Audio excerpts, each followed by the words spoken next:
Before I begin my review, I want to point out that this was Adolf Hitler's favorite movie. Now that you have that uncomfortable information in your head, I will press on.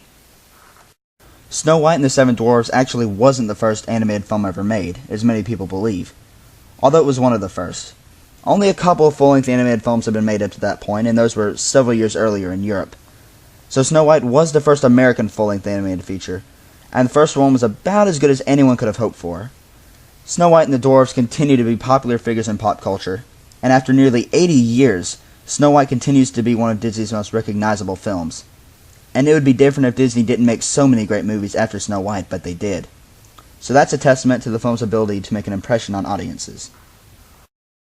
It's amazing that after so many years, Snow White remains just as timeless as ever.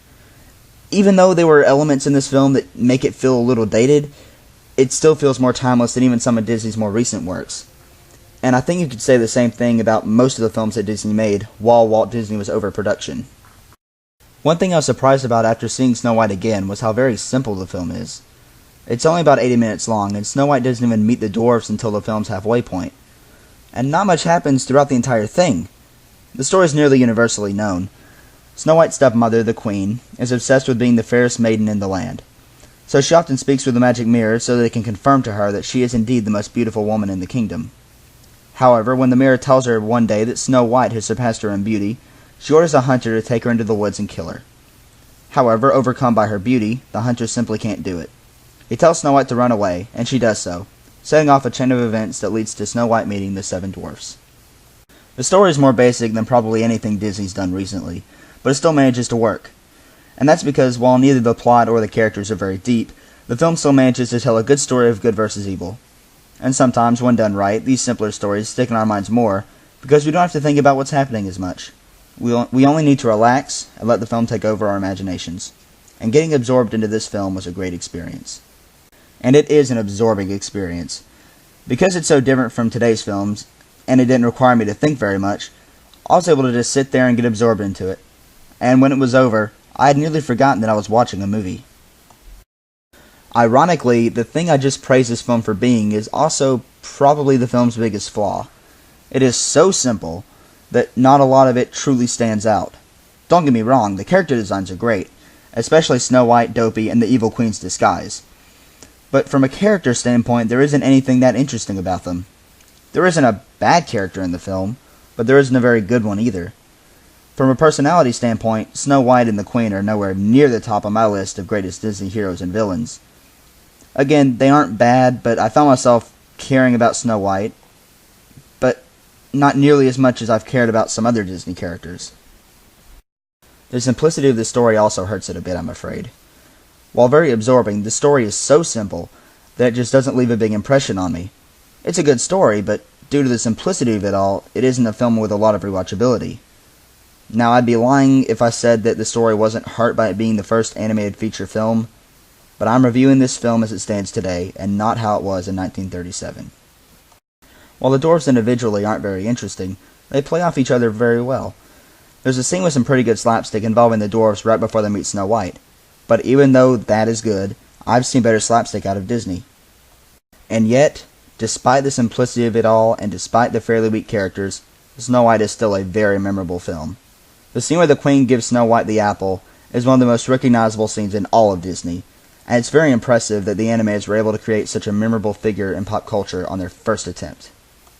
Before I get back to some positives, I want to bring up one more negative. I really didn't like Snow White's singing voice. It just didn't sound right to me. However, her regular voice is fine. It's pretty well known that Walt Disney held Snow White's voice actress to a strict contract. Since he wanted to make her voice special, the actress who voiced her couldn't work in the professional entertainment environment after doing Snow White. However, she did get an uncredited part in The Wizard of Oz. She sings the "Wherefore art thou Romeo" line in the song "If I Only Had a Heart." For the first full-length American animated feature, the animation seems pretty impressive. It pales in comparison to today's, but it's remarkably good when considering the time when it was made. And while I wasn't ever really scared while watching it, this film apparently terrified audience back when it first premiered, especially children. Most animated features at the time were fairly innocent, and Snow White was pretty dark in comparison. But audiences loved it.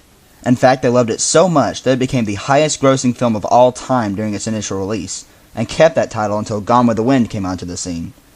Walt Disney was also presented with a Special Academy Award, which has to be the coolest looking Oscar ever given out. It was one regular sized Oscar, along with 7 smaller sized ones, representing Snow White and the Seven Dwarfs, of course. There's actually a YouTube video showing Shirley Temple presenting the Oscar to Walt, and it's really fascinating to watch. And the film was also critically acclaimed. In fact, Sergei Einstein, director of Battleship Potemkin, which is widely considered to be one of the greatest films of all time, called Snow White the greatest film ever made. There isn't one voice actor in the film who I thought did a fantastic job, although the voice of the Queen was pretty good as the old lady. But besides Snow White's singing voice, I liked all the voice acting in this film. It's hard for me to name a favorite character since there isn't really one that stands out. However, I think my favorite would be Dopey the Dwarf. Out of all the dwarves, he's the one that made me laugh the most, and he's also a really likable character. My favorite scene in the film is probably the scene when the Queen transforms into the old lady. Even today, that scene feels pretty creepy, and I liked how the Queen's laugh turned into an elderly woman's cackle as she transformed. Overall, I've got to tip my hat to Walt Disney. It was an incredibly bold move to produce a full-length animated feature when literally none of them were being made. And for a first attempt with a relatively new medium, the result is nothing short of miraculous. Keep in mind that I'm reviewing this film, and all of Disney films, without taking into account the release date as far as the story or characters are concerned. If I looked at this as the very first animated film ever, I give this movie an A+. Keep in mind that in the year 1937, motion pictures weren't very deep, and the characters weren't very great, at least not nearly as often as they are today. Filmmaking as a storytelling medium would only continue to improve, so for the very first American animated film, it's about as good as anyone could have hoped for. And even though the story and characters are hurt by it being the first feature, they're still pretty good, especially the character designs, and this won't be the only time I praise character designs in a Disney film. So I suppose I need to rate this film twice. If I take the release date into account, then this film gets a perfect 5 stars out of 5. For 1937, nobody could have hoped for better. And for the year it was released, the story and characters were actually pretty good, and not even seen as simple. However, if I do take the release date into account, I'll give Snow White 4 stars out of 5. It's a masterpiece, but a film that didn't reach the heights that some of the later Disney films eventually would. Thank you for watching, and I'll see you next time.